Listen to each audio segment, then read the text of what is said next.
Bem-vindo ao inferno! DWBRcast, eu sou o seu host, Fred Pavão, e aqui ao meu lado está ela, que benzeu a casa pra assistir esse two-parter, Thaís Alves. Tive que benzer, né? Porque se não benzesse, pelo amor de Tem que Deus. fazer oração, tem que pegar umas arrudas. Não, várias coisas, gente. Incensos, né, cara, teve que, mantras. Dar um cleansing na casa, né, cara? Foi necessário. Exato, porque hoje viemos aqui para falar de quê, exatamente? O two-parter, The Impossible Planet e The Satan Pit. Sim, que é o episódio 8 e 9 da segunda temporada. Nós estamos já rumando aí para mais um finale de temporada, que é esse two-parter que traz aí o doutor enfrentando talvez o vilão mais antigo de toda a história, que é o demônio, né, cara? O próprio Satã. A gente tem aí em diversas entradas, em diversas religiões, diversas mitologias, sempre tem o arquétipo do diabo, né, cara? Isso. E esse é literalmente o que ele enfrenta nesse episódio, né, cara? Literalmente, exatamente. Tanto física quanto mentalmente, né, cara? Exatamente. Nas duas formas, né, pois digamos. Exato. E um two-parter aí que esse eu lembrava, diferente daquele que a gente não lembra. E eu lembrava que eu tinha gostado muito e eu continuo gostando muito, porque realmente... Esse episódio é muito bom. Eu tenho que te dar o crédito. Você falou, quando a gente tava pra chegar na segunda temporada, que ela era incrível, a melhor temporada de todas. E realmente, ela não é a melhor. Assim, eu ainda lembro que a quarta me agradou mais, mas a segunda, cara, é boa demais, fortes, cara. É boa né? demais. Histórias muito boas, e essa é uma história delas, né? É uma das histórias mais fortes que eu acho que tem ao longo dessa temporada. É um two-parter, o que dá mais tempo de desenvolvimento de trama e de personagens. Sim, é um episódio muito bem executado que vai ser muito divertido revisar. Então, sem mais delongas, pega seu crucifixo, pega cebola, né, que a gente aprendeu em Sabrina É verdade, cebola crua. Porque a gente vai direto ali pro The Pit pra enfrentar o cão no review de hoje. Vamos lá!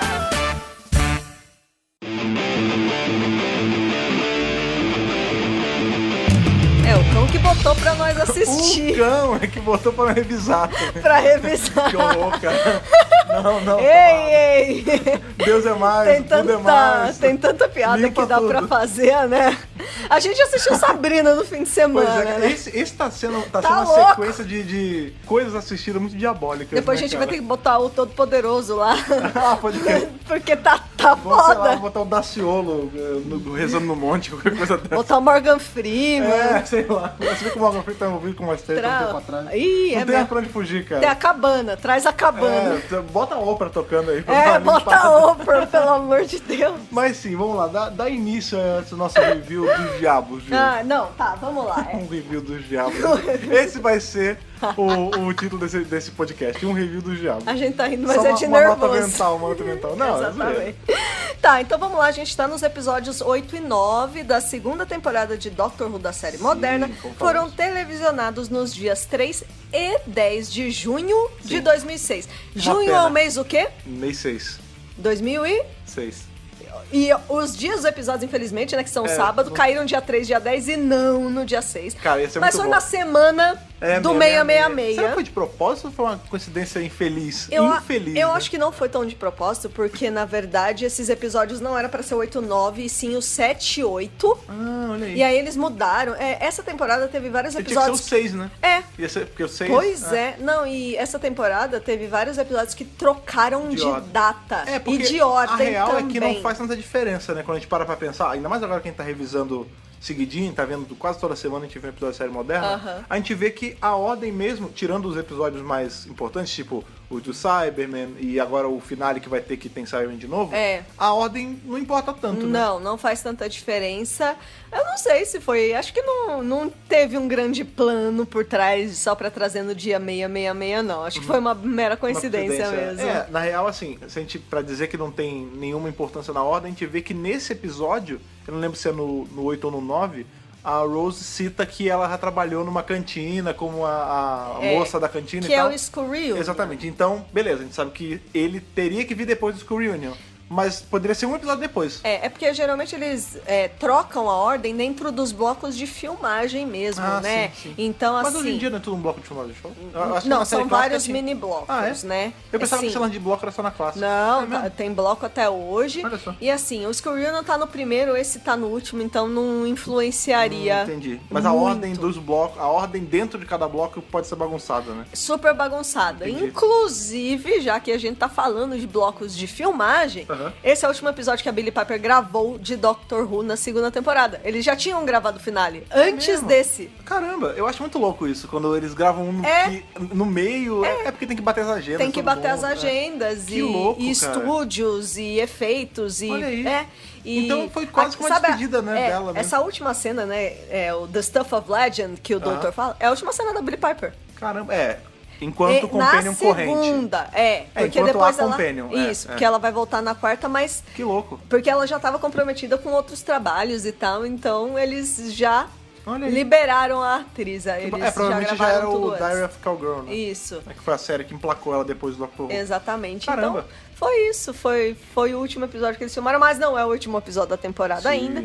E a gente, quase, né, como a gente falou no começo, é um episódio que se passa todo dentro de uma base, né? Sim.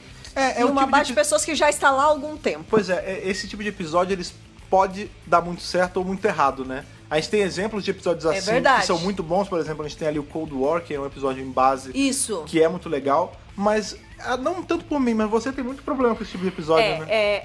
Essa fórmula, ela é bastante usada na ficção, né? Não só em Doctor Who. Exaustão também. O Doctor Who usa bastante, mas a gente vê isso em outras obras, e eu vou citar uma das mais importantes, que é Alien. Ah, sim. Né? A Alien, quando a gente para pensar, foi quem meio que delimitou esse subgênero, né? Porque Alien, muitas pessoas esquecem isso, mas ele é um slasher. Sim. É um filme de terror. Super. A diferença é que a skin dele é no espaço. É um episódio de garrafa no espaço. O que diferencia Alien de Sexta-feira 13 de Hora do Pesadelo é só a ambientação. Porque os arquétipos, as coisas são as mesmas coisas, né? Sim, exatamente. E sim, eu critico esse tipo de episódio às vezes, porque nem sempre os personagens são carismáticos. Não no caso de Alien. Do caso de Alien, todos são carismáticos. Ah, sim. Alien é ótimo. Pois é. Pois é. E o John Hurt. Beijo, John Hurt. Sim. Nosso doutorzinho da guerra. Mas assim, uma coisa que me faz implicar com esses episódios que não acontece nesse, é o fato deles desconfiarem do doutor. Da equipe ser chata. Né? Geralmente o doutor chega e fala, quem te botou no comando? Esse é um episódio que não tem essa frase. Sim. Então eu já fiquei feliz. Né? Eu já fiquei feliz daí. Sim. Porque toda vez é tipo alguém questionando o que o doutor tá fazendo ali, quem botou ele no comando, tipo... saco. Aí o doutor e a Companion tem que ficar ganhando a confiança dos caras, e isso leva a vários erros e mortes, e aí é chato. Nesse episódio, não. A equipe é super legal. Todos eles são legais. Sim, tipo, todos não tem bons companions. Não tem uma pessoa chata nessa nave. Todos eles são ótimos. O capitão é legal. O chefe de segurança é legal. A moça, a Aida, que desce com o doutor lá no planeta, ela é maravilhosa. A gente comemorou com eu quero ela no final. eu quero ela pra Companion, sabe? Então, os personagens são legais, o que ajuda muito na leveza do episódio, né? E você torce por eles, isso é importante também.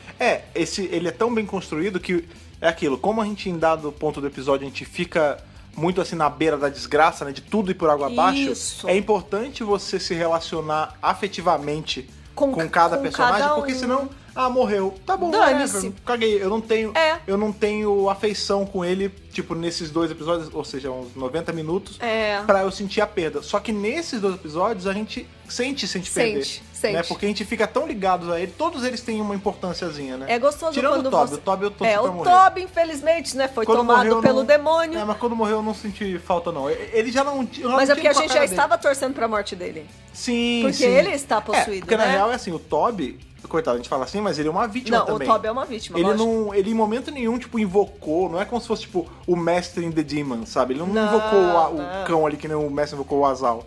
Não, ele tava lá fazendo a coisa dele de arqueólogo e, por um azar dele, ele mexeu com o que não devia e ficou possuído. Porque ele que tava mexendo com aqueles... do inferno. Aquele que tava mexendo ali com símbolos, com a tradução. Como todo bom arqueólogo, daquele idioma que nem a Tardes conseguiu traduzir. Isso também é uma coisa muito maneira que a gente já apresenta de cara, né? Quando o doutor e a... Eu ia falar a doutora. A doutora já. Quando o doutor e a Rose saem da Tardes, eles estão primeiro naquele momento leve, zoando e tal, não sei o quê. Eu adorei esse momentinho no começo que fala assim: nossa, não era pra ter parado aqui. Beleza, vamos embora. Tá bom. Tá.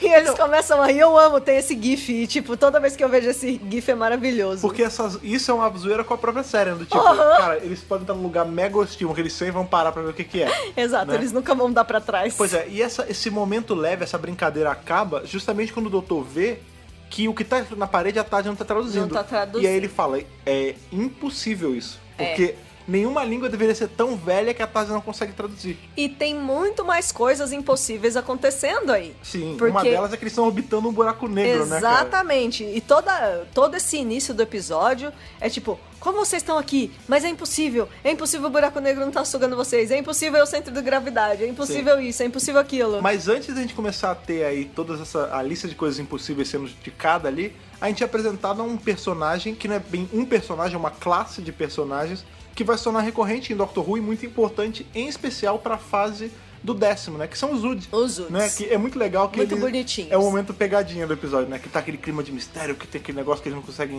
entender, que a Tarja não traduz. E aí aparece, ele fala, tem que falar com o capitão da nave, porque isso tá muito bizarro. Quando eles abrem a porta, tem esses bichos que a aparência do Woody, quando você... o Woody é o contrário do Dalek. Que o Dalek é assim, se a gente tira o peso histórico dele, tipo, todo o canon envolvido nele, o visual dele não passa medo, né? Ele é bem até ridículo. carismático. É até carismático, é meio ridiculão, né? Quando você para e pensar, um salerão, tipo, não ofende ninguém. Um salerão, exatamente. Já os Zuds, quando você tira tudo que a gente sabe deles, que eles são uma raça boazinha, e que eles são toda uma cultura, e eles cantam, e eles falam telepaticamente. Eles são assustadores. Exato, quando né, cara? O visual olho, deles é muito estranho. É muito estranho. Aqueles tentáculos meio Cthulhu na cara, e os olhinhos, e eles se vestem todo com uma roupa escura, eles seguram aquele troço, tipo... Dá medo. É bem a mão oposta de um Dalek mesmo. Na verdade, o visual deles sugere até que eles podem ser vilões. Porque sim. Eles passariam por vilões numa boa. Exato. Assim. Eles acabam sendo usados pelo vilão nesse episódio, mas a real é que os Zud, eles são uma raça super pura, né? É tão pura que eles são facilmente submetidos a esse tipo de coisa. Né? A escravidão, no caso. Sim, e é o controle mental do capeta também. E eles estão numa posição muito subalterna ali, porque eles não são nem considerados gente, eles não são considerados... Isso muito, faz muito essa crítica, acaba sendo uma crítica ao lance da escravidão mesmo, assim, não é nem velado, tá ali, né? A Rose quando descobre, ela fala assim, mas ela fica bem eles são pagos, aí os caras falam, não, é uma raça escrava, então vocês escravizam, não, mas eles gostam, e a gente vai descobrir mais pra frente que não é bem assim, né? Não é bem assim. Por exemplo, esse lance, essa bolinha de tradução que eles carregam, não é isso, né? Na verdade, aquilo o cérebro deles é fora do corpo, eles seguram o cérebro com a mão, e quando eles entram nesse movimento de ser essa raça escrava, entre aspas, esse cérebro é cortado e é colocado a bola, né? Pra eles poderem se comunicar. Então, assim... Na verdade, é um procedimento bem... não é que eles gostem, assim, como eles são uma raça muito boazinha, eles se deixam levar por eles isso. Eles são dóceis. Mas né? O cara fala, eles são gado, né? Eles usam a palavra gado literalmente. Então, tipo, pra você ver a que nível chega o nível, assim, de como eles são subalternos mesmo. Sim. Tipo, eles não são considerados... Eles estão ali. É tipo... os droids, né, de Star Wars. Eles estão ali. Eles são coisas, não pessoas, entendeu? No caso do droid, dos Zud, nenhum dos dois são pessoas, mas não são seres vivos, né? E não contam também. Tipo, nós somos os mestres deles. Nós mandamos neles. Só porque é uma raça diferente, né? Exatamente. Tanto no caso do Woody quanto no caso dos droids são raças diferentes. É engraçado que a gente tá falando essas coisas baseadas no que a gente já sabe mais além dos Woods lá na 4ª temporada, né? Porque aqui é bem introdutório. Porque a construção do personagem, eu tô botando o personagem como os Zuds todos, né? Ela é feita paulatinamente, né? É de pouquinho que a gente vai descobrindo. Vai colocando um elemento Primeiro aqui. Agora, depois a gente vai ter aquele lance lá que a dona fala com eles gostam da dona. Isso. E eles têm aquele lance que eles são meio que oráculos, né? Eles falam que o Doutor Dona é amigo dos Zuds, eles acham que é um erro e na verdade o Doutor Dona é o que vai existir lá pra frente. Sentido. Eu gosto muito o lance da canção, eles que cantam a bola pro 10º do mestre. É muito bacana. Eu gosto muito do Zud e eu gosto muito deles terem se tornado um ícone da era do 10º, da era Tennant, assim. E da era de Doctor Who mesmo, tipo, hoje em dia... Eu adoraria ver eles voltando com a Jodie. É muito difícil você ver alguém que não simpatiza com os Zuds, né? Porque eles são muito bem feitos, muito legais né? e muito fofos, né? Muito queridos. Pois é, e essa primeira cena deles é muito engraçada, que é eles falando, we must feed, tipo, nós precisamos nos alimentar, né? Aí você já acha já tá num clima de cagar, eles vão comer você! Aí Caia, né, entra, essa é a cold scene, quando volta da abertura ele dá uma balançadinha assim na bolinha de tradução e fala, we must feed you. If you're hungry. Tipo, ops, tava quebrado aqui, tipo, você nós me temos que desculpa. alimentar vocês. Vocês estão com fome? Vocês estão com fome? Vocês querem um refresco? É muito louco, né, Esse cara? episódio tem muito altos e baixos de momentos sérios e momentos leves, né, cara? Tem vários momentinhos leves que é pra dar uma quebrada, mas também tem muitos momentos sérios, eu acho, Sim. né? Quando você para pra pensar, né, que são 2 episódios, como você disse, 90 minutos é um filme. Sim, É praticamente um filme. um filme grandinho até, 90 minutos. Tem muito... Aquele dos Tem filmes unicórnios da Brie menores. Larson é 90 minutos. Exatamente, que a gente inclusive viu no fim de semana. E assim, ele consegue desenvolver essa história aos poucos, do tipo, olha, tem os Woods aqui, tem essa galera, eles são introduzidos um a um, eles se questionam quem é o doutor, quem é a Rose, né? Quando eles bem rápido, chegam né, na ali, real. e cada um fala qual é a sua atribuição, tem o arqueólogo, tem o capitão, tem o chefe de segurança, blá blá blá blá. E é isso, tipo, todo mundo tá apresentado, e aí, e vocês, vieram de onde?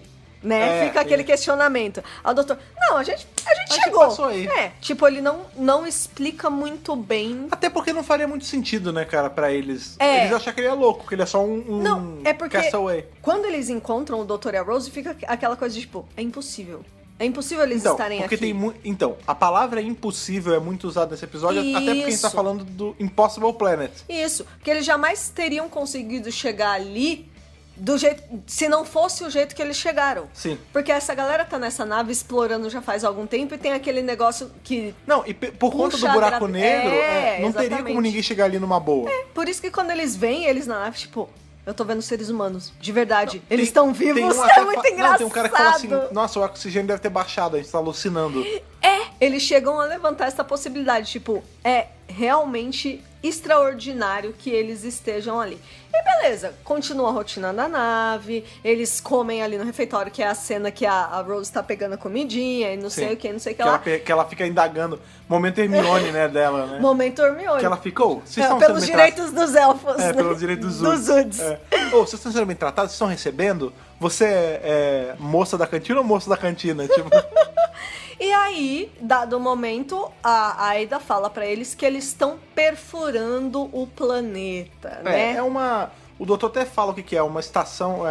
Sanctuary, é uma Sanctuary estação... base, É uma base base santuário. Né? E ele fala, eles escutam, acham alguma coisa, ou eles sentem, ele fala, eles estão perfurando alguma coisa, né? Tipo, é uma coisa de mineração. Basicamente eles estão perfurando pra encontrar recursos pra tirar eles dali. Tipo, Eu acho que na verdade é mais complexo do que só isso, né? Tipo, eu não sei até onde, qual era a missão principal deles, mas eu tive que ter um arqueólogo. Então eu acho que não era só mineração. Eles deviam estar fazendo de tudo. E eu acho que era exploratória também, porque você Sim. vê que tem uma hora que o doutor abraça o capitão da nave e fala, vocês são brilhantes. Porque ele vê que eles estão ali só pela viagem, pela exploração. Pela descoberta, né? É bem Star Trek, assim, tipo, a gente tá aqui Sim. passeando pelo universo pra ver o que tem. Acaba que o lance da perfuração é só o que eles acabaram tendo que fazer pra tentar sair dali. Pra tentar sair. Porque eles estão presos do lado do buraco negro e o buraco negro não suga eles. Sim, que é o por que causa eu tô desse falando. negócio da gravidade. Não, é uma explicação maluca de ficção científica. Porque ficção nunca que científica. aconteceria isso, né? Um buraco negro é um fenômeno aí do espaço, da natureza, que nada consegue parar. Ele engole tudo, né, cara? E é isso que o doutor fala logo no começo. E depois, mais pro final, bem no finalzinho mesmo, já dentro da tarde de volta, ele fala que o povo dele praticamente inventou o buraco negro. É mentira, Não, inventou assim. não é praticamente. Eles inventaram Inventou mesmo. É. Então, tipo, é isso. Então, Senhores do isso Tempo- acaba sendo uma brincadeira, porque muito antigamente, tipo, a ficção científica usava disso de, o buraco negro, quem passa por ele, vai pra uma outra dimensão, ou viaja no tempo. Isso é citado, né? Que pode ser algo pra outra dimensão. Então, só que- Dentro desse episódio eles falam Só isso. que a ciência, ela sempre destrói um pouco da brincadeira da ficção científica, e não daria. Tipo, um buraco negro, ele só... Veja, eu não sou nenhum astrofísico, tá? Não, nem eu, Mas gente. até pelo que eu entendi, tipo, o buraco negro, ele só consome matéria mesmo, ele não te leva pra lugar nenhum. Não, ele como era só te acreditado engole. antigamente. Ele vai pra um nada, sei lá. Tipo, Ele é como se fosse um picador de papel do espaço. Basicamente. exatamente. E essa coisa dos Time Lords terem inventado, né, os Buraco negro. Os buraco negros, Aham. foi estabelecido em The Deadly Assassin, Oh, legal. E outra coisa que foi também estabelecida... Que é um arcão maravilhoso. Um arcão maravilhoso, Tom Baker. O meu favorito do Tom Baker, inclusive. O seu também, né? Gallifrey, né? Gallifrey sem Companion, tem o Mestre. É muito bom. É muito bom. É maravilhoso. E outra coisa que foi estabelecida também em The Three Doctors foi que os Senhores do Tempo inventaram as supernovas. Então você vê como eles estão aí... Eles inventaram de uma ponta a outra, né? Porque a supernova é o começo e o buraco negro é o fim, né? Então, eles são os grandes responsáveis por esses fenômenos, né? Esse é um arco, né? Eu vou falar arco porque são 2 episódios, então, né? Não deixa de ser um tipo de arco. Sim. Que ele cita muitos arcos de série clássica, né? Você vê que tem... ele faz muitas referências à série clássica. Em especial, ali, ao episódio The Demons, né? Sim. Que é o do Azal, porque a gente vê que tem uma hora que quando o doutor ele entra em contato diretamente com o demônio, porque o lance é que... Vamos lá, você já viu o episódio, mas só pra relembrar, a gente tem o Toby, que ele é o arqueólogo, e por conta dele estar mexendo com coisas que não devia... Ele acaba sendo possuído. Ele vira o vaso, né? O demônio entra nele, aí você vê aquela tatuagem na cara dele e tudo mais. O olho vermelho. E ele começa... O demônio é só essa voz, né? Então ele fica perpassando ali, ele dá um bisu no ouvido da Rose, ele fala através dos Uds, porque os Uds, como eles se comunicam por telepatia, e é uma frequência muito baixa, eles são muito suscetíveis a isso. E aí, quando o demônio tá falando com um Wood, ele tá falando com todos os Woods. Exato. Porque eles estão porque interconectados. Eles são uma hive mind. Isso, exatamente. Quando o doutor começa a conversar com ele direto, ele fala assim, eu sou o demônio, não sei o que. Ele, mas qual você é? Aí ele, não, eu sou o que deu origem a todos. Ele, não, porque eu conheço de várias entradas. Tem os The Demons, tem não sei o que, tem demônios do cristianismo. Tem os Khaleds. Tem dos Pash, ele fala não, essa é a hora que ele fala das religiões, né? Tem várias religiões. Então, mas nessa ele cita É que ele não fala do Azal. Mas ele fala do planeta Deimos. Que é o planeta do Azal. Eu já fui pra Deimos, eu já fui pra Dracônia, eu já conheci os Khaleds. Ele tá citando... Dracônia tem os draconianos, né, em Doctor Who, também na série clássica. Isso, tudo série clássica. Então ele tá citando os encontros que ele já teve com seres sobrenaturais do mal, que tem... não necessariamente do mal, né? A gente vê ali que o Azal, tudo bem, o Azal é do mal. Mas o que é explicado ali é que o Azal não é um demônio, né? Uma das imagens do demônio foi retirada do Azal. Tipo, alguém viu o Azal em algum ponto e aí... ele é o capeta. Isso é uma coisa que até a Aida se questiona, né?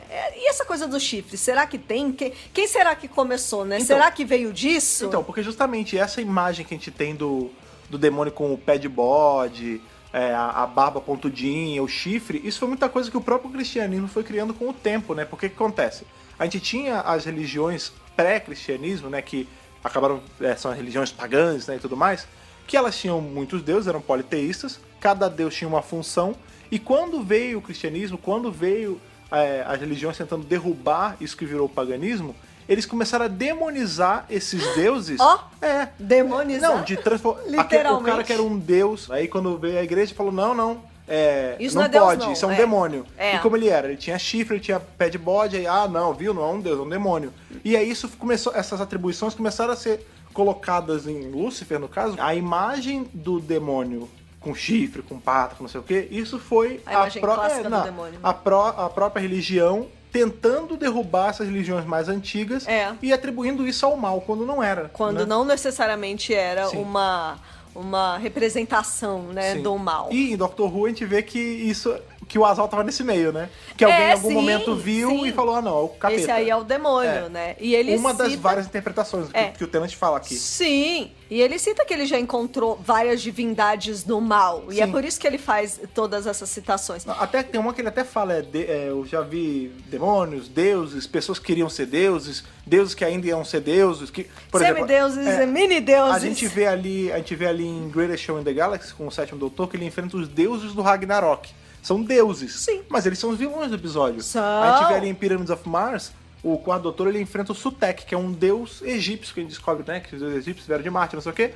Mas ele é o vilão do episódio, ele quer devastar a Terra. Então, assim, nem sempre o cara que paga de eu sou o deus, não sei o quê, é realmente uma entidade boa. Né? Do bem, né? E nem todo mundo que tá nessa raça, desse ser que se posa como uma entidade, é necessariamente ruim. A gente tem o 10º Doutor dos quadrinhos da Titan, um dos companions dele, a gente tem a Gabi, a gente tem a Cindy e tudo mais, mas um deles é da mesma raça do Sutek. Então, assim... Olha aí que legal. Não é porque o sotaque é ruim que todos vão ser ruins, né? Exatamente. A gente tira isso até com os Senhores do Tempo, né? Sim, que eles também são considerados como deuses. E o Doutor também é um Senhor do Tempo. E já foi comparado com um deus. Mas ele não é que nem eles, que o poder subiu a cabeça, por exemplo. Sim. E toda vez que sobe... Alguém tem que puxar ele de volta, né? Também eles estão lá, não sei o que lá, e a tal da perfuração acabou. E rola um terremoto. E aí rolou terremoto. É que é a merda, né? Tem essa parte do terremoto, é verdade. Porque você vê como as coisas começam a escalonar. Sim. Porque primeiro eles chegam. Não é pra gente estar aqui, foda-se, vamos. Não sei o que lá. Acabou a perfuração, começa o terremoto. Aí o terremoto passa... Eles ficam conversando. Dali a pouco, então, onde estava a Tardes? Estava no setor, sei lá, X.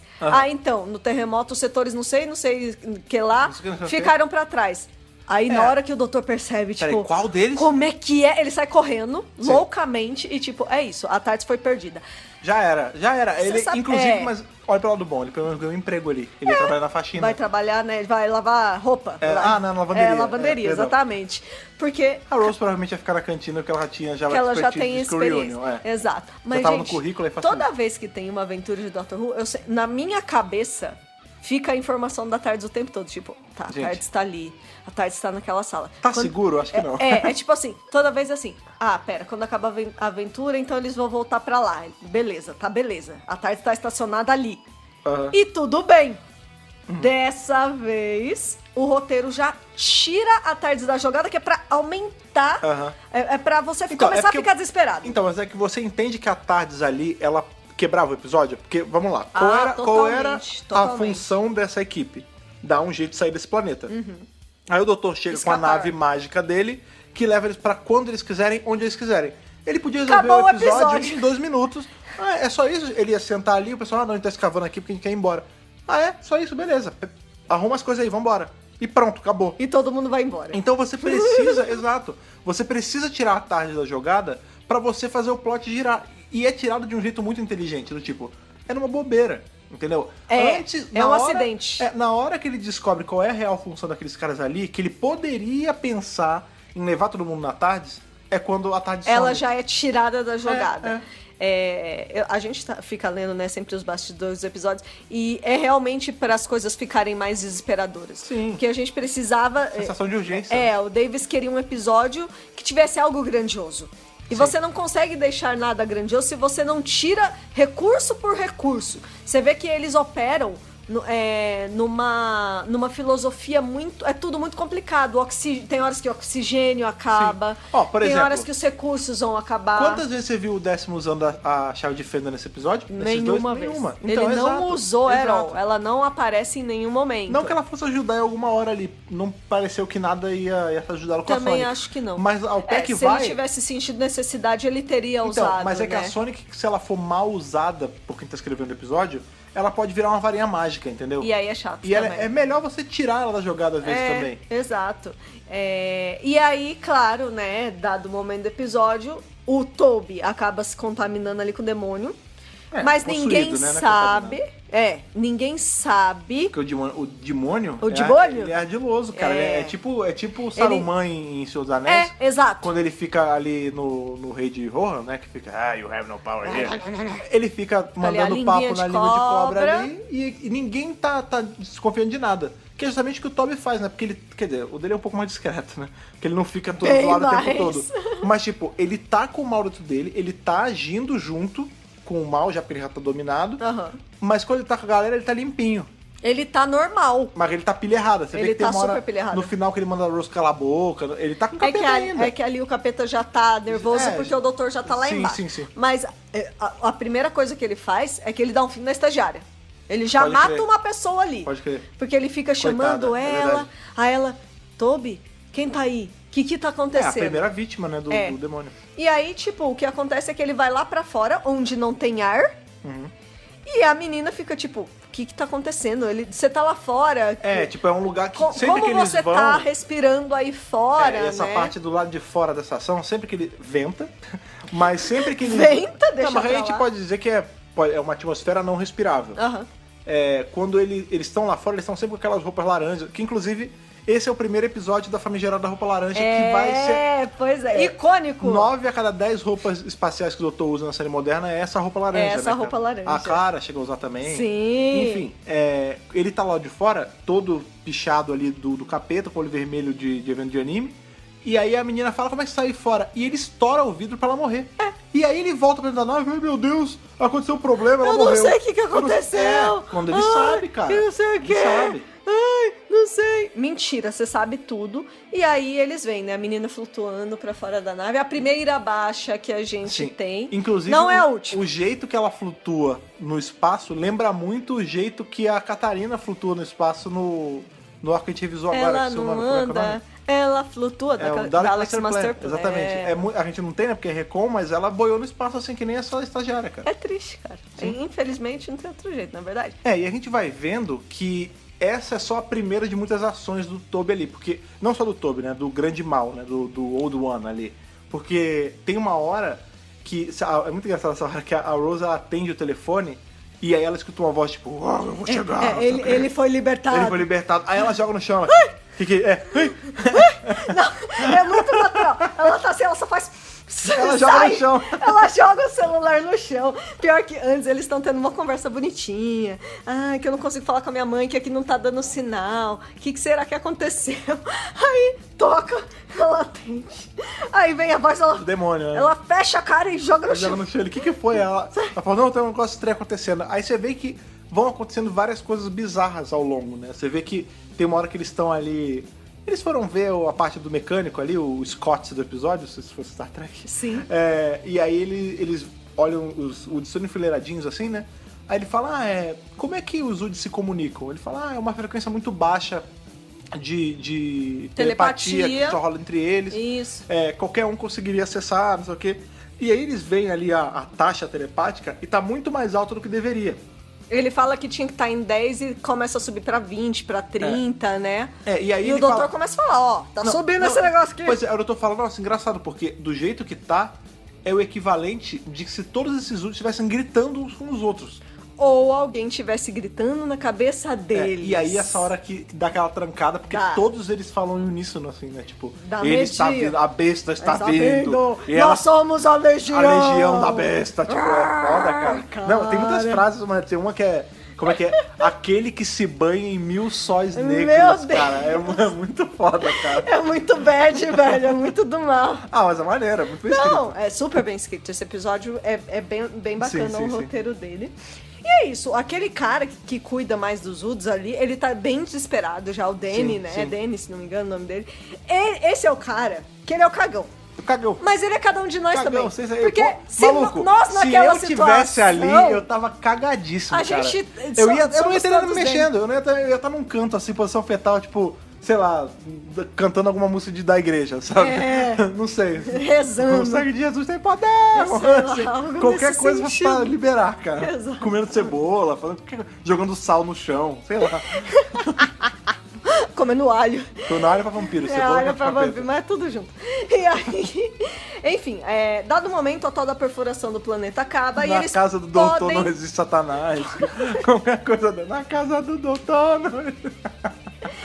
Enfim, eles podem descer pra ver o que tem no planeta. Isso é muito maneiro também, porque você vê que é todo o cliffhanger pro segundo episódio, que se passa em sua maior parte com o doutor lá embaixo, na né? real mesmo, é os UDs falando, né? A hora que acaba são os UDs falando diabólicos. Aí quando... Isso. Né, é que assim, sempre que a gente revisa Two Parter ou Arco, é muito difícil onde um começa e outro termina. É um episódio só, separado em dois. Exato, mas realmente, essa cena deles indo, que é o doutor e a Ida, né? Ida. Indo investigar ali realmente o que estava acontecendo no planeta que eles estavam escavando. O que tem ali, eles não sabem, eles nunca desceram, eles não sabem o que vão encontrar. Eles estão com trajes pra respirar lá embaixo, porque não tem oxigênio e tudo mais. Até onde a gente sabe, né? Porque o doutor lá embaixo ele respira. Então, mas ele só respira lá embaixo. Então, e porque o bicho quer. É o que ele fala, é porque você quer que isso aconteça, não sei o que. Então, eu acho que realmente não tinha atmosfera ali. Sim, não tinha. Desce o doutor e a Ida, eles estão se comunicando ali por aqueles... A atmosfera até tinha, né? Só não tinha atmosfera respirável, eu acho. Exatamente. E eles estão ali nos comunicadores, todo mundo conseguindo falar um com o outro. A Rose falando com o doutor, eles têm uma despedida emocionada ali, mas né? é bem de bobeira, assim, ela fala, traz essa roupa de volta, graças senhora. Você não me ouse não voltar, hein, seu filho da puta, mas mais ou menos parada, isso. ela não acha em momento algum que ele não vai voltar de verdade, parece. Não acha. Parece não que eles estão só brincando como eles sempre fazem. Eles estão, tipo, até logo. Eu vou ali e já volto. Já volto. Eles descem, é uma descida bem grande. Tipo, os caras falam, eu não lembro quanto é, mas é bastante. E eles começam a explorar. Deve ser 666 pés. Porque ao longo desse não é. arco, eles falam muito 6 dias, 6 horas, 6 não sei o quê. O 666 tá estampado no episódio inteiro. Tem essas referências, né? Óbvias, né? Óbvias. E aí eles chegam num lugar que, na verdade, parece uma grande caverna. Parece as minas de Moria. Então, na real, sim, parece qualquer mina de coisa de RPG e tudo mais. Só que me lembrou uma muito. Dungeon, né? A gente tem ali o Exorcista, o filme Exorcista.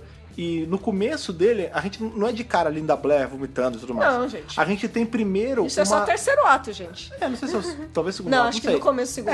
A gente tem ali, a Linda Blair aparece em vários momentos vomitando verde e rodando a cabeça. Mas o grande lance é que no comecinho do filme a gente tem um site de escavação ali de... Eu não sei exatamente que país é, mas tem umas estátuas de coisas que são demônios, que na verdade é o Pazuzu, né? Isso. E essa forma, o shape, né, do bicho mesmo, do capeta, ele fica aparecendo ao longo do filme do Exorcista. Se você for ver, você presta atenção, ele aparece, tipo, na sombra do canto da porta, em cima ali.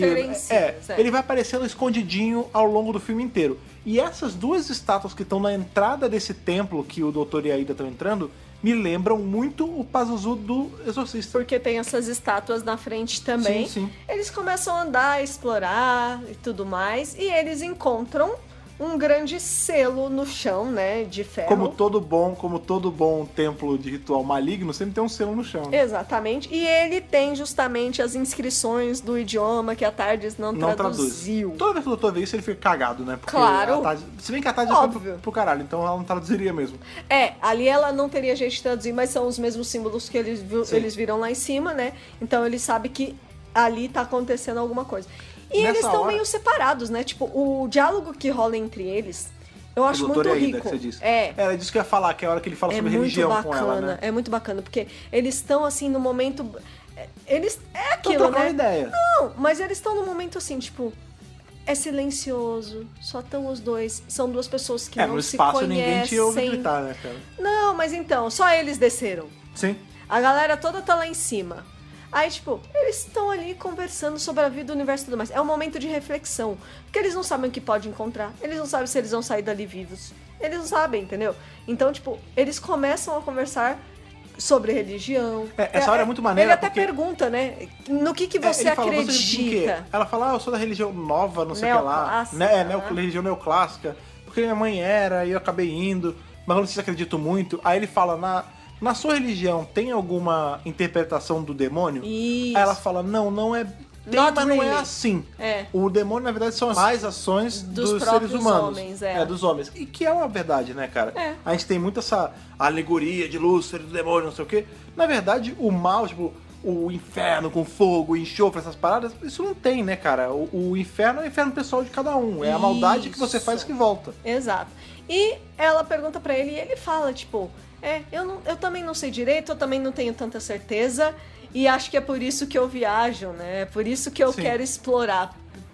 No dia que eu tiver certeza, eu paro de viajar. É uma coisa que ele fala no final do episódio também. E eu acho que é mais ou menos isso, tipo, ele se deixa aberto para o que vier, tipo, ele não julga. O doutor, que eu encontrar. Veja, o doutor não é um ateu, o doutor é um agnóstico, né, cara? Isso. Ele tá. Até me provar. Até provar que existe, aí beleza.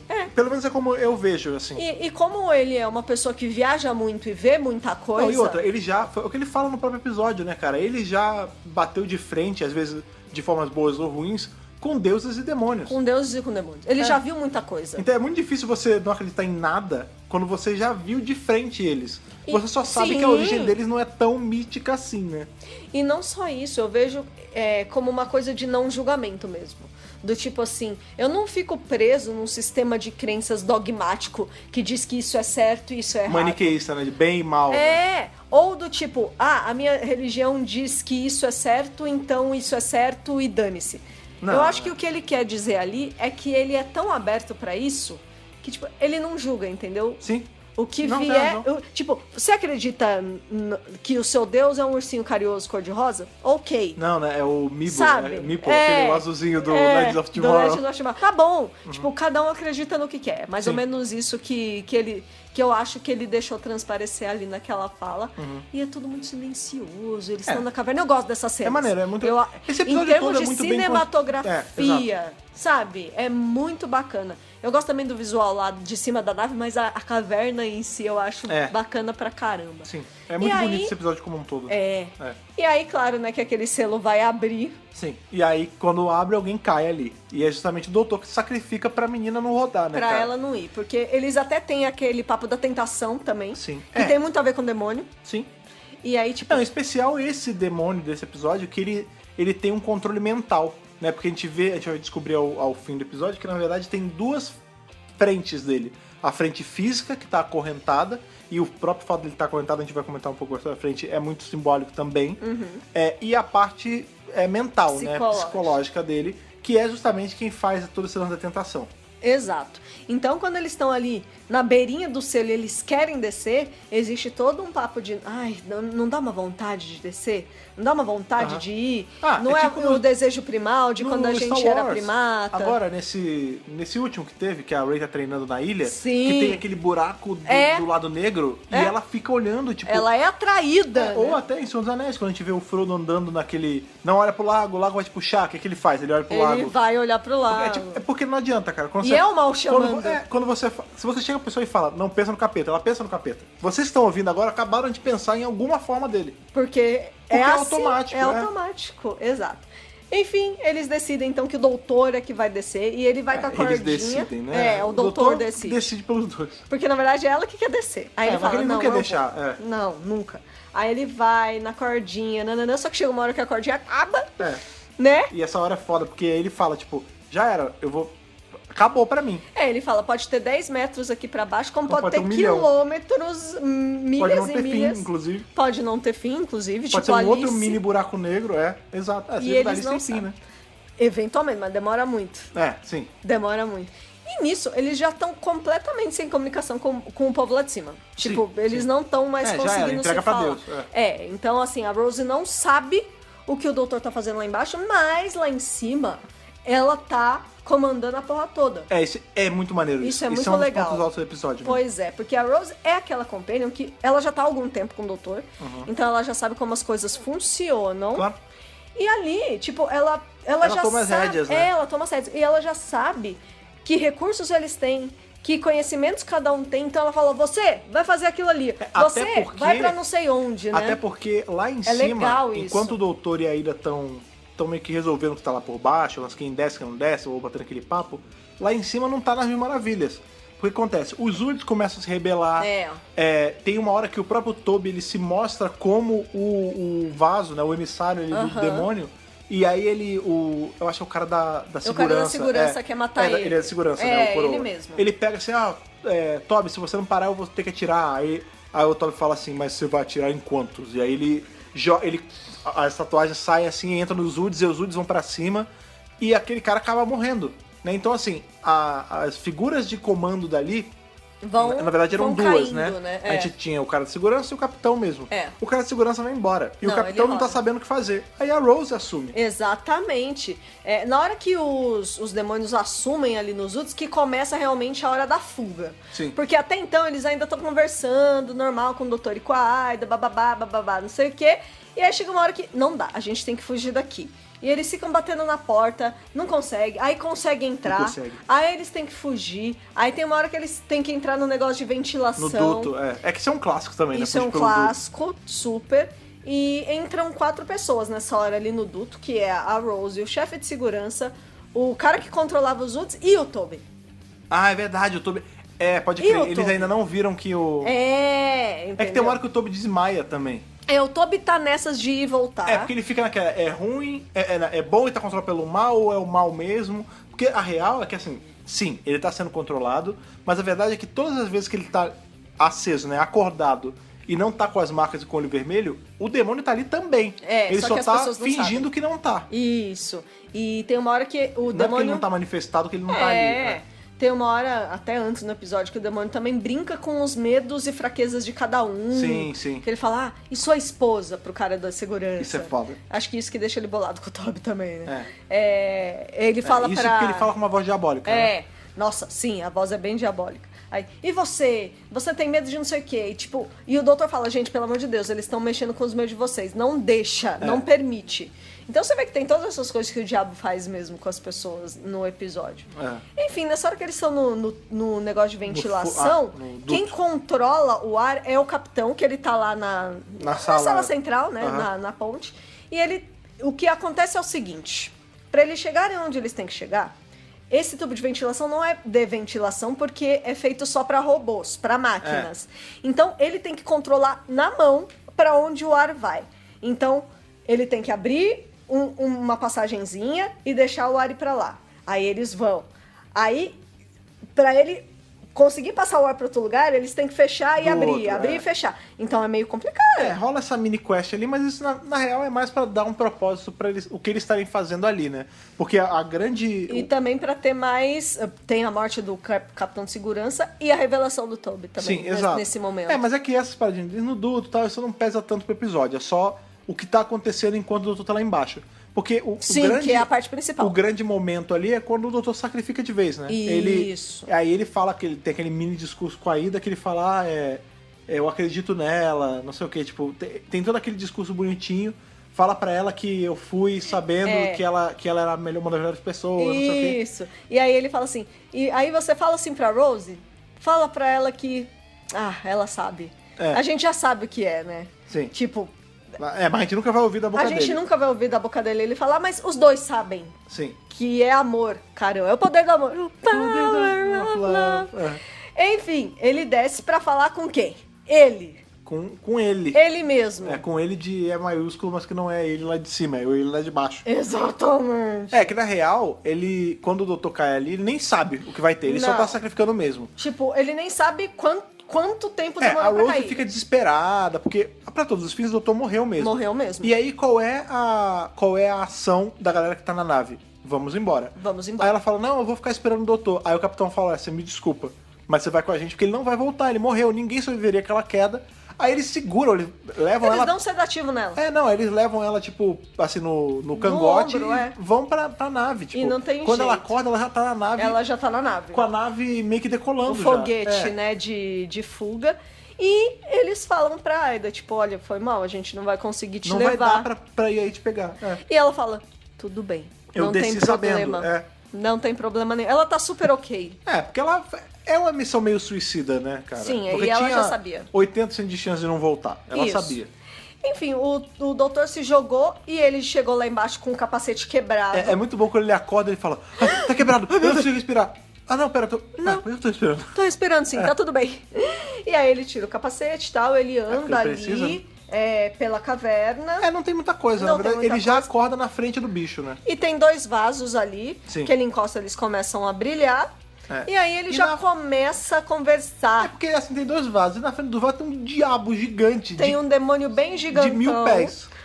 Enorme de CGI, assim. E que ele tá acorrentado. Esse lance de estar acorrentado é muito maneiro, porque, de novo, né? Essa representação do demônio com chifre e tudo mais, né? Clássica. É muito atribuída ao cristianismo, né? A gente tem... Ele é demonizado, ele é mostrado desse jeitão, assim, justamente pelo outro lado. Pelo lado do bem.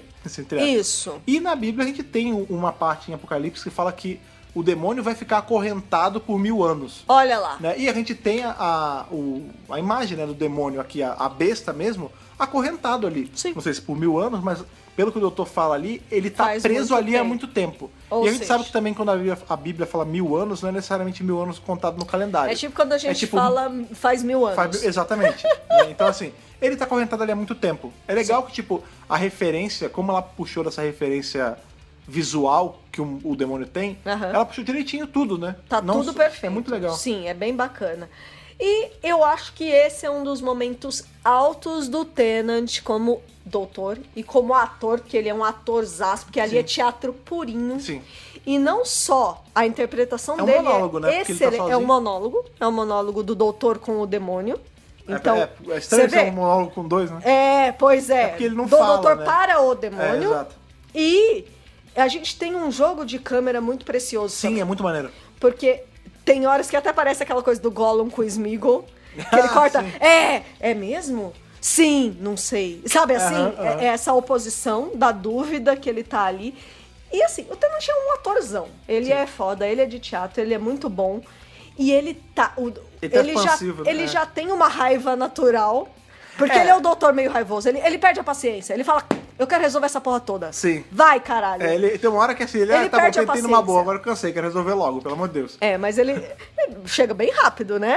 Ele se irrita rapidinho. Não, é que nessa situação, cara, ele tá vendo um bicho vermelho de sei lá quantos metros, parece uma porra de Godzilla o negócio. E ele já perdeu muita coisa. Ele perdeu a Tardes, ele perdeu a Rose, tipo, pelo amor de Deus. E detalhe, a gente tem que lembrar também que o demônio, né, a gente, no caso a parte mental dele, já deu uma sacaneada no doutor no começo do episódio, que ele fala assim, quando ele começa a falar com a tripulação, ele fala, esse aí é como eu, aquele que destruiu o próprio povo, que virou contra a sua raça, não sei o quê. Ele tá falando, então ele tá chegando pro doutor que com medo ele dele, não né? saiu da Guerra do Tempo há tanto tempo assim e tá cutucando a ferida. Isso, ele tá mexendo com o arrependimento, né? Não, ele tá mexendo com a coisa mais sensível que o doutor pode ter, cara. Sim, é o último da sua espécie. Que é muito engraçado que, até comentou quando eu tava assistindo, como é toda essa a farsa de que o doutor destruiu o Gallifrey ao invés de ter salvado ela, caiu bem pro universo inteiro, porque a gente sabe em David the Doctor, tudo bem que nesse episódio ainda não tinha essa verdade, a verdade que a gente tinha que realmente tinha acontecido a Guerra do Tempo, e a gente tava... Não, a Guerra do Tempo aconteceu, né? Mas que ela tinha acabado com o Gallifrey, e a gente tava sendo apresentado a esse lance que o doutor pode ter sido ali o estopim, o responsável, o que explodiu tudo. Isso. Né? E em David the Doctor a gente descobre que não, né? Que isso é a verdade que saiu pro universo, mas que na verdade... Mas a verdade é outra. O guerreiro, junto com o 10 e com o 11, que salvaram tudo, que eles locaram o Gallifrey. E a Clara, que é a Clara que impede sim, eles mas ali, eu né? digo, os doutores que fizeram isso foram o guerreiro, o 11 10 e o 11. o 10. E aí você tem ali, tipo, essa mentira indo pro universo e todo mundo acredita que ele destruiu mesmo, né? Foi muito bem plantada, né? Você vê como às vezes a mentira consegue ser mais forte que a verdade. Então, mas peraí, mas nesse caso, o pai da mentira se enganou. É verdade. É verdade. Mentira, verdade, mentira, não sei. A gente falou não sei. verdades e mentiras na mesma frase. Pois é. E é isso, cara. O doutor tá ali vociferando contra o demônio e não sei o que. É muito louco, porque ele chega assim, peraí, se eu tô aqui, tô esperando o que você quer. E aí tem 2 vasos aqui. Então, eu entendi qual é. Porque eu tô vendo a imagem, eu tô vendo a besta. Por que você não tá falando comigo? Você tava falando comigo lá em cima. Inteligente, muito inteligente, inclusive. Por que agora você tá só berrando? Aí dá aquele estalo de entendi. Porque aqui o que eu tô vendo, o que tá acorrentado aqui, é só a forma física. A forma mental conseguiu sair e já tá atazanando todo mundo lá em cima. Isso. Então o que você não ia querer que eu fizesse? Que liberasse essa forma física. Então eu vou quebrar o vaso. Mas se quebrar o vaso pode dar merda, porque pode destruir onde tá o... Ele fica bem nesse lance meio Gollum mesmo. Não, e é muito legal porque ele vai descobrindo ao longo, porque ele fala assim, então você não pode sair. Mas você pode sair sim. Se você sair, você morre. Então, ele vai aos poucos quebrando o código, porque tipo assim, se você fizer isso, não, mas aí aconteceria isso. Na verdade, por que você não fez isso já? O que trava ele é justamente isso, porque ele tem uma hora que ele tá com uma pedra na mão e aí ele vai pra quebrar o vaso. Aí ele para, o demônio meio que dá uma risada pra ele e fala, então, peraí, se eu destruir esse vaso, o seu eu, sua mente, pode ser destruído lá em cima e vai levar todo mundo tá junto. E a Rose tá junto. E eu não quero que isso aconteça. Exatamente. Então ele fica muito ele fica entre a cruz e a espada. Piadinhas à parte, tipo... Fica mesmo. Eu posso derrotar o vilão, mas se eu derrotar o vilão, pode ser um preço muito alto que eu não quero pagar, que é perder a minha companion. Isso. Então ele fica nessa sinuca de bico, tipo, o que eu faço, o que eu não faço. E nisso, a Rose já tá lá no foguete, já tá longe, já tá lá em cima. E eles não sabem que o Toby tá possuído ainda. Sim. Tem uma hora que ela começa a falar, assim, tipo, perguntar sobre o doutor, aí o Toby manda ela calar a boca. Ele fala, Rose, faz favor, cala a boca. Achei porque já não é, então, porque não é o Toby. Porque é o mal, né, cara? É o ele. Achei bem machinho chato mesmo, não, né? Não é machinho chato. Não, é o demônio, é o próprio demônio, né? E aí ele começa a rir. O capeta pode assumir formas femininas, como a gente aprendeu em Diabrado. É verdade. Opa! Que tem Elizabeth Hurley, que daria uma ótima doutora, inclusive. É verdade, ela é inglesa, né, gente? Pois é. Que foi noiva de quem? Do Hugh Grant, que já foi doutor. Olha lá, que mundo pequeno, né? Inglaterra e seus 20 atores. E aí, ele começa a rir, aí o capitão da nave começa... Por que você tá rindo, Qual cara? É a graça? Você tá maluco? Acabou de morrer uma galera, né? Não, é porque a gente conseguiu fugir. Tipo, não, cara, você não tá conseguindo nem disfarçar, pelo amor de Deus. Nem que se disfarçar que você é uma entidade milenar evil. Do mal. E conforme o doutor vai quebrando o demônio lá embaixo... O Toby começa a ficar cada vez mais... Ele vai se manifestando, cada vez mais... Não consegue se segurar. Porque qual é o lance? A mente daquele corpo que tá lá embaixo tá em outro corpo. Isso. Só que ela começa a se irritar junto com o corpo. E aí tem uma hora que ele não consegue se segurar. E quando ele estoura, essa hora é muito maneira porque a verdade é que o doutor, ele não faz muita coisa. Tipo, ele fica ali... zoando. Mas é uma batalha de mentes. Sim, então, ele fica ali que é o estilo do doutor mesmo. Ele fica ali discutindo com o demônio, né? Ele fica atiçando o demônio, que é o que liga o gatilho lá de cima. Mas quem vai ao ato mesmo de vencer o vilão é a própria Rose, né? A própria Rose. Porque ela pega uma arma, ela chega... E frase de efeito, assim, melhor estilo heroína dos anos 80, sabe? Ela olha pro vilão e fala, vai pro inferno. Toby, vai pro inferno. E aí ela atira na janela e o Toby é sugado pro espaço. Ela solta Ela solta o cinto de segurança dele. Isso. Estoura o vidro. Aí, tipo, ele é sugado. E todo mundo tá com cinto de segurança, que é todo mundo que sobrou na nave. Fica ali seguro. E aí eles baixam a porta de segurança. E acabou. E ele vai se engrando ali pro espaço, ele é engolido pelo buraco negro e ele morre. O que acontece? Acabou. A mente do demônio que tá presa no corpo do Toby morre junto. Isso. E aí, olha que louco, né? Que o doutor tem toda aquela argumentação, mas quem acaba salvando de fato o dia é a Rose. Então, e isso casa muito com o que o próprio doutor tava falando. Porque ele fala assim, se tem uma coisa na qual eu acredito nela. Exato, e foi justamente na hora que ele quase quebrou o vaso. Que ele fala assim, se eu quebrar o vaso, aonde a sua mente tá pode ser destruído e a Rose vai ser destruída. E você já sabe disso. Aí o demônio começa a rir. Aí ele fala, mas isso você tá considerando só um cenário onde você é uma entidade superpoderosa e ela é só uma peça de xadrez, uma vítima. Só que ela não é só uma vítima. Ela não é só uma vítima. Ela tá longe de ser só... Ela não é uma damsel in distress. Exatamente. Né? Aí ele fala, eu já conheci muitos deuses. É muito legal que ele não fala gods gods, demigods, mini-gods. Ele fala gods and devils, também. Né? Demons. Tipo, ele fala deuses e diabos, não sei o quê. Eu já conheci vários e eu nem sei se acredito neles. Mas se tem uma coisa que eu acredito é nela. E essa exatamente a hora em que ela estoura o vidro lá em cima e o Thor vai pro caralho. Então, assim, a confiança que ele teve, a fé... Mas é sobre fé. A fé que ele teve nela foi o que salvou ele. Ele não tem fé num Deus inatingível, uma entidade divina. Não, ou até nele mesmo. Porque se ele tivesse um negócio do tipo, não, só eu sou o herói, só eu sou o sábio, se eu tenho que fazer aqui, independente do fim, eu tenho que fazer isso aqui. Se ele tivesse essa mentalidade, provavelmente ele ia vencer do vilão, mas às custas de perder todo mundo. No momento em que ele deixou bem claro que ele tinha fé nela, é quando ele é salvo. A coisa se resolve. Ele é salvo por ela. Exato, é muito maneiro isso. Gente, é muito legal, cara. Por ela e depois pela Tati. Que execução também. Maravilhosa, não é verdade? Porque no momento que a Rose executa o Toby com o demônio dentro dele, o corpo começa a quebrar. Né? A besta explodir começa ali, flamejar, sumir. A besta começa a morrer e aí todo lugar ali vai pro caralho. E quem aparece é o resgate do doutor, a outra mulher da vida dele, que é a verdade, é verdade. Que aparece nos momentos mais importantes aí da vida do doutor. Sim. E aí, claro que ele olha maravilhado pra Tardes, né? Felizão. Sim. Ela vem quando ela precisa. Quando ele precisa. E aí, os caras que estão lá no foguete, eles estão indo, dali a pouco... O que aconteceu, né? Muito legal. Travou, né? Aí travou. É o doutor. Aí eles olham na telinha, mas ela tá fazendo a volta, né? Aparece ela... Tá fazendo a curva. Ela fez fazendo, o saque, né? Fazendo a voltinha ali, o retorninho. E o que tá acontecendo? O doutor tá usando o não é macaco, qual é o nome daquele negócio de guincho? Trator lá. Ele tá usando de guincho. Guincho, é o guincho, ele tá guinchando. E aí ele fala assim, quem que tá falando? O doutor da Boa e Velha Tardes? Gente, a Rose só faltava eu tô explodir guinchando de felicidade. vocês aqui com minha nave, vocês estão com alguma Rose a bordo? Ela, sou eu. Ele, Capitão, tá afim de fazer uma troca? Porque eu tô com uma Ida aqui e eu queria uma Rose. E a Ida tá desmaiada ainda, né? Porque ele fala, ela teve ela respirou pouco queda de oxigênio, mas ela tá tudo bem. Mas ela vai estabilizar. E foi susto. Foi susto. E aí é isso, eles fazem a troca e todo mundo... Até que não morre tanta gente da tripulação não assim, né? Quando a gente para pra pensar. O Toby e o cara da segurança. Mas todo o resto fica. Metade. Morre metade.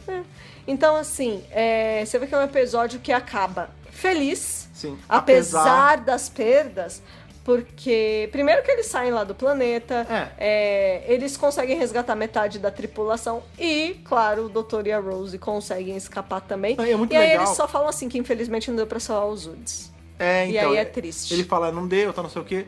E é muito maneiro porque como o episódio termina, né? O doutor, ele guincha eles até uma parte segura ali e depois libera eles, né? Isso. E aí o capitão tá assim, ele tá falando, mas como é que ele fez? Aí o menino o mecânico, ele, não, era uma caixa, a caixa ficava rodando e puxando, tipo... Era uma caixa azul. Eles não estavam entendendo direito. Como assim uma caixa? Uma caixa azul! E aí ele fala assim, tá, já que a gente tá numa zona segura, vamos começar a fazer, né, as anotações das baixas. Ele fala, capitão, chefe de segurança, não sei o que, morto em combate com honras.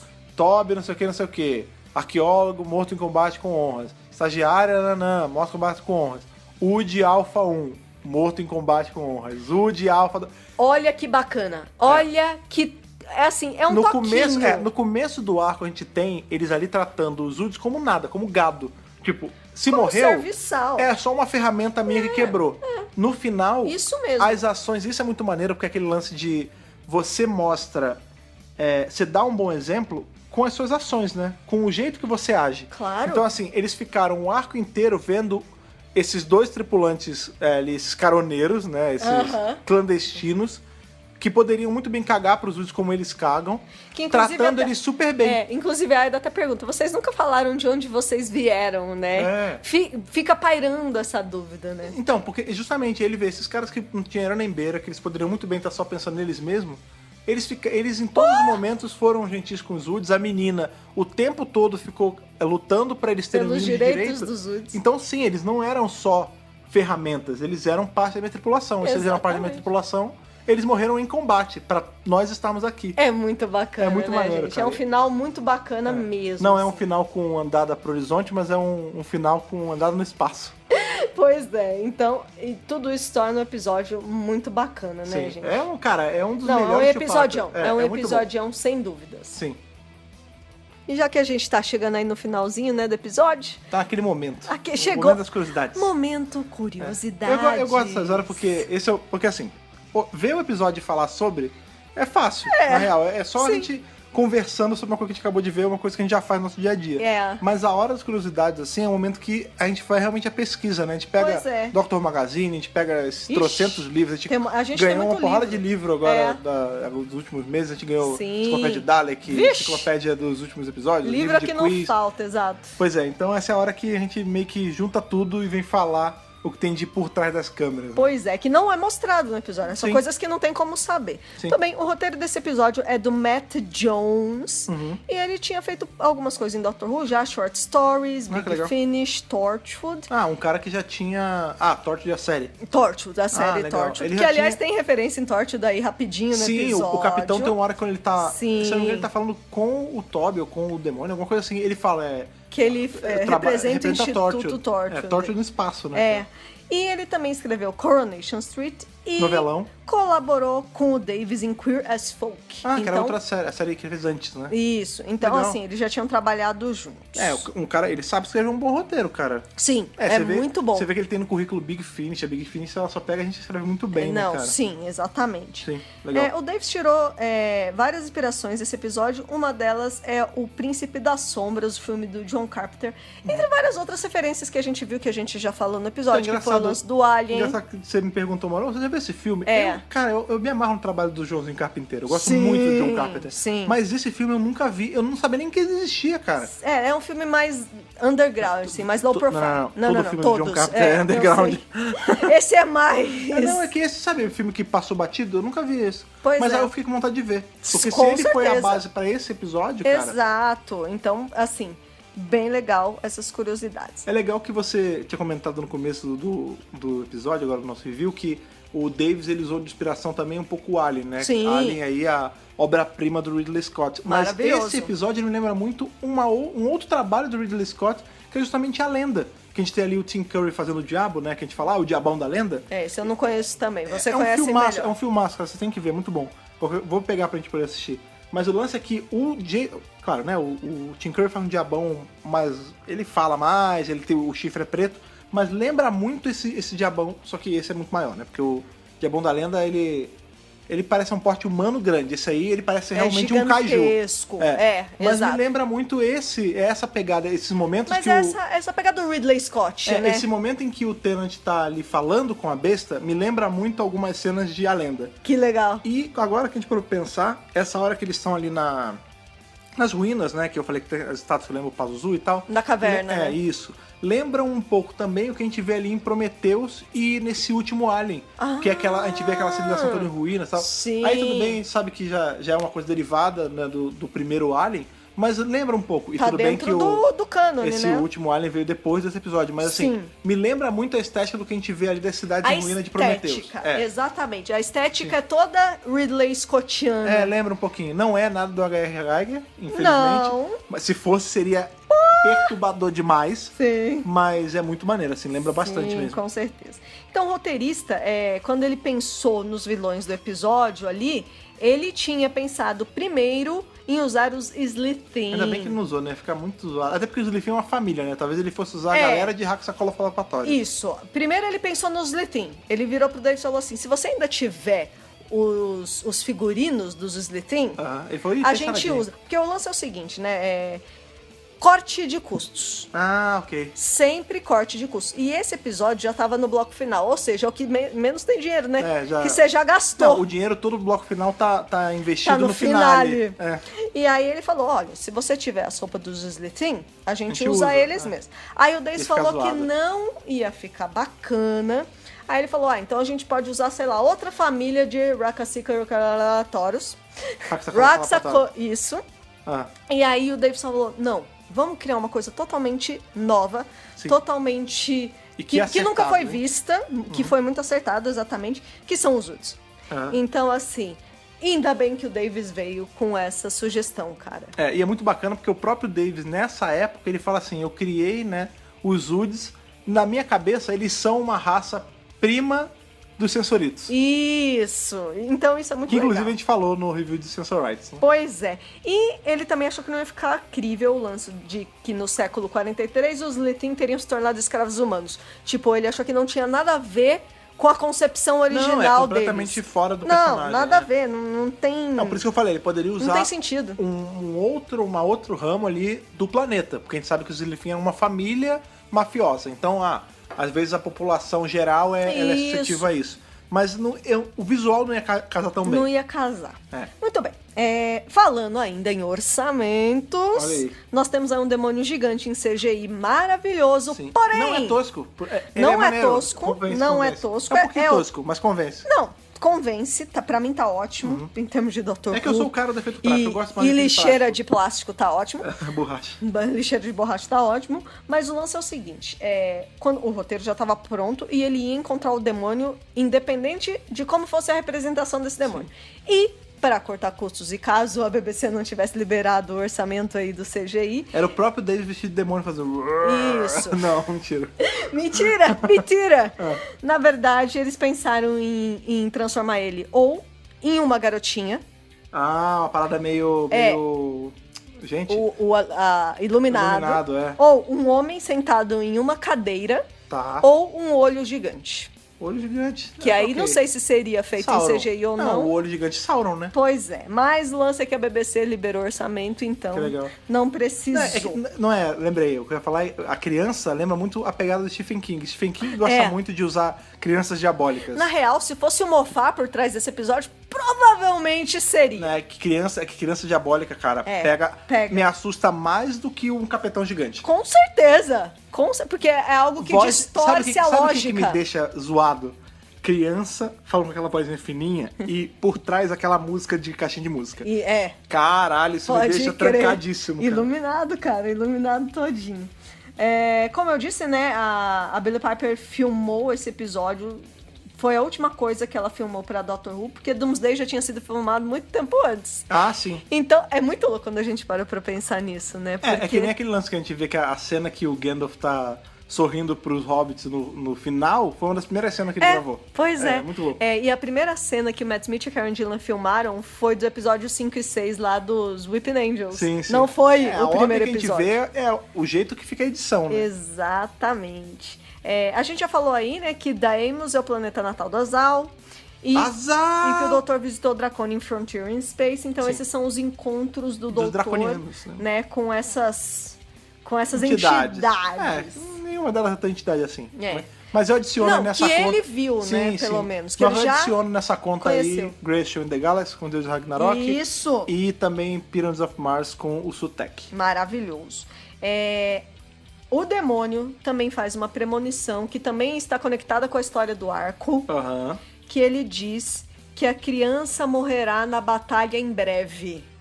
No caso a criança é a Rose, Rose. E a batalha em breve é o final. E que de fato a Rose morre. Se você tá assistindo isso. Ela é dada como morta. Pelo amor de Deus, né, gente? Não Sem spoiler. Né? Faz 13 anos isso. Já faz 3 anos. Meu Deus, a gente tá velho. A gente tá velho demais, pelo amor de Deus. E o lance é que a Rose, ela é salva sim, mas ela é dada como morta nos arquivos da Terra. Inclusive é como ela começa esse episódio. Ela fala, meu nome é Rose Tyler, essa sabe como eu morri. Esse é o dia em que eu morri, exatamente. Tem uma outra coisa também que é dita nesse episódio, que acabou que a gente esqueceu de comentar, mas é interessante. Claro. Diga. Que o 10º ele fala assim, a TARDIS ela não é construída, ela é plantada. Isso! Né? Isso é uma cena que acaba sendo cortada lá na frente, né, na hora da despedida do 10º, que ele se despede da Rose e do Mãozinha. Tem uma cena lá cortada lá na frente, exato.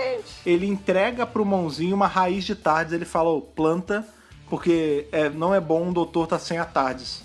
Né? Ele dá. Só que essa cena foi cortada. De qualquer forma, ele menciona isso nesse episódio que ele fala, não, as TARDIS são plantadas e não construídas. Eu, particularmente, acho estranho. Eu acho meio esquisito também. Acho. Eu não sou muito fã disso não, mas eu adapto isso na minha cabeça do tipo, tudo bem, ela pode ser plantada, mas em alguma instância tem algo construído nisso também. Porque a gente sabe que tem modelos... É um trabalho de engenharia, então, né, cara? Porque a gente sabe que tem modelos de TARDIS. Então, imagina assim, que alguma parte muito importante dela, talvez, sei lá... o core. Um pedaço do olho da harmonia, sei lá, que seja, realmente nasce plantado. Mas todo o resto em volta... é uma máquina. É uma construção arquitetônica. A parte senciente da TARDIS, o que pensa, assim como a gente também, de certa forma, não deixa de ser uma semente, né? Então, assim, a parte da TARDIS que pensa, sim. Isso sim vem de uma raiz que é plantada. Agora, todo o lance em volta, não. Eu também concordo mais com isso sim, mesmo. Sim. Quando o doutor fala que ele tem fé na Rose, não sei o que lá, isso é muito próximo do diálogo que o doutor tem sobre a Ace in The Curse of Fenrir. Curse of Fenrir, que também é um arco que aparece um capeta. Ou seja, tá tudo ali. Então adicione na lista. Olha lá, você vê que tem coisa diabão. Maravilhosa. É verdade, cara. E eles falam aí bem rapidinho do tal do Abaddon. Sim. Que é o filho do demônio, do capeta, e isso aparece em End of Days também. Então as coisas estão todas conectadas, na verdade? Sim. E é isso de curiosidades desse episódio. Acaba que não tem tantas curiosidades assim. A maioria das curiosidades desse episódio, se você estuda cinema... ou essas coisas mais visuais de CGI. Ou até o mínimo de coisa religiosa também. Porque tem muita referência à religião nisso. Mas eu encontrei bastante material sobre a construção da base, todas essas coisas inspirado em Alien. Bem base. Se você é de cenografia ou cinema, esse é um baita episódio. Vai caçar informação, porque eu tirei aqui do nosso review, porque é muita informação técnica, tipo, aqui que eles usaram. A câmera que eles usaram. Por exemplo, quando os caras vão pro espaço, tanto o Toby como a estagiária, eles filmaram isso na água, eles tiveram que... eu li lá, né? Que eles tiveram que reservar um estúdio num dia só pros 2 atores. Mas você não devia ter isso. Então, já eu tô falando aqui, né? Sim. É que tem muitas coisas técnicas. Sim. Mas, porque é um episódio muito muito cheio de detalhinho nesse sentido. Você aí que tá ouvindo a gente sabe que nós temos uma audiência bem grande, né? E tem galera que tá em época de faculdade. Se você tá fazendo cinema, meu amigo, minha amiga, então... veja esse episódio, proponha assistir esse episódio em sala, porque sim. ele é uma aula de cinematografia. Nossa, então, mas é isso que eu tô falando. Tipo, eles tiveram que alugar um lugar separado, só os 2 atores e a equipe, aí eles fizeram a cena na água, tipo, é tudo muito específico. Sim, essa história ficou em pós-produção por mó tempão, Sim. Tanto que parece que ele nem apareceu ele não foi mandado pra imprensa a tempo, porque a pós-produção demorou mais do que deveria.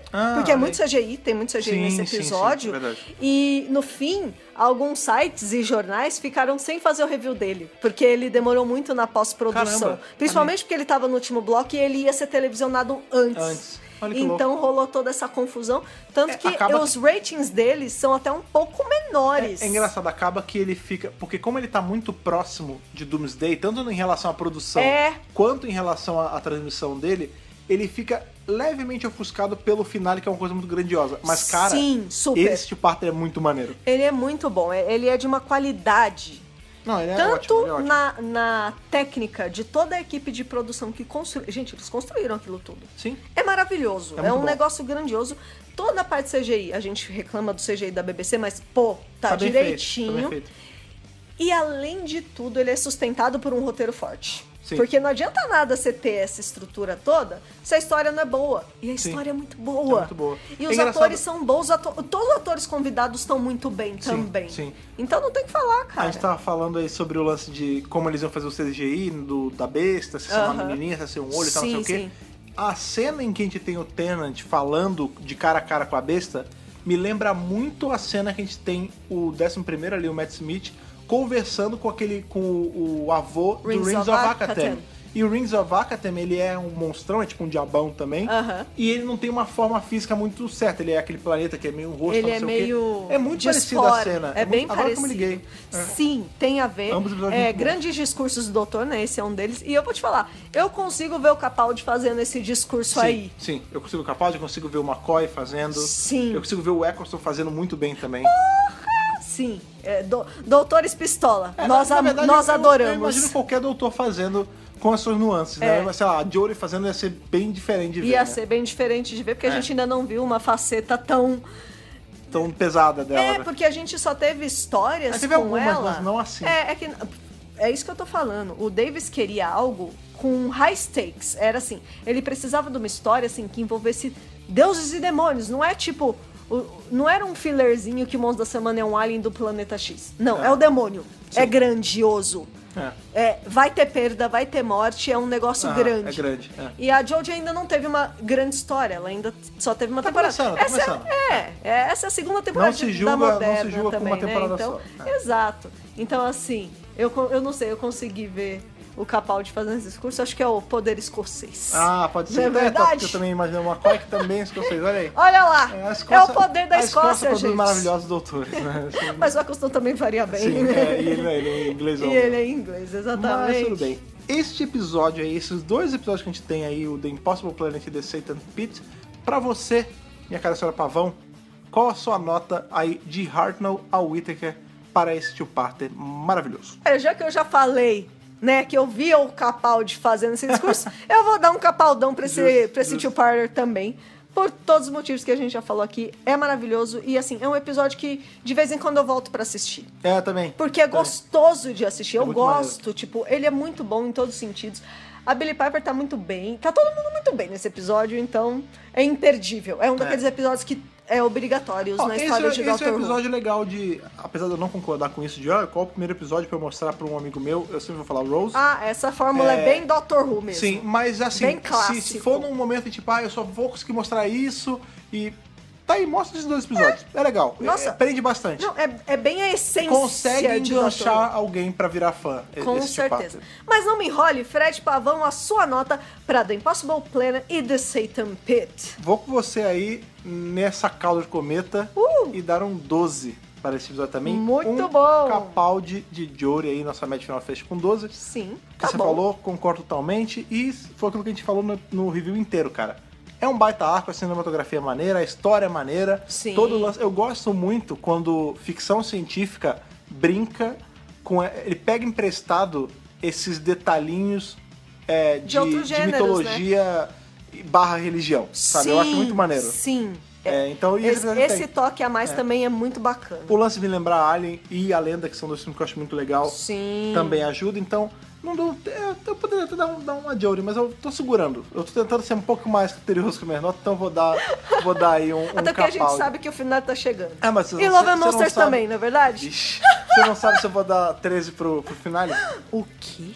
Quando chegar ao final a gente discute sobre isso. 12 de 13, uma ótima nota para um ótimo two-parter, não é mesmo? Com certeza! Com certeza. Então, por hoje nós estamos na terça-feira. Hoje é uma terça-feira de review. Se você está ouvindo isso da BRCast no dia do lançamento. E a gente sempre convida vocês aí, caso vocês queiram falar, dar o seu parecer aí sobre o seu pitaco sobre esse two-parter muito bacana, você manda pro nosso e-mail, Thaís, por favor, o e-mail. podcast@drrubrasil.com.br. Você pode seguir a gente também nas nossas redes sociais. Temos aí o Facebook, temos aí o pássaro ali, que é um pássaro meio diabólico, que é o Twitter. Temos ali também o Instagram, que se você não segue, vá seguir, pessoa, porque nós precisamos e queremos chegar aos 10 mil para habilitarmos o swipe. Então, se você não segue, vá lá e siga. Você encontra essas 3 redes sociais com qual usuário, Thaís?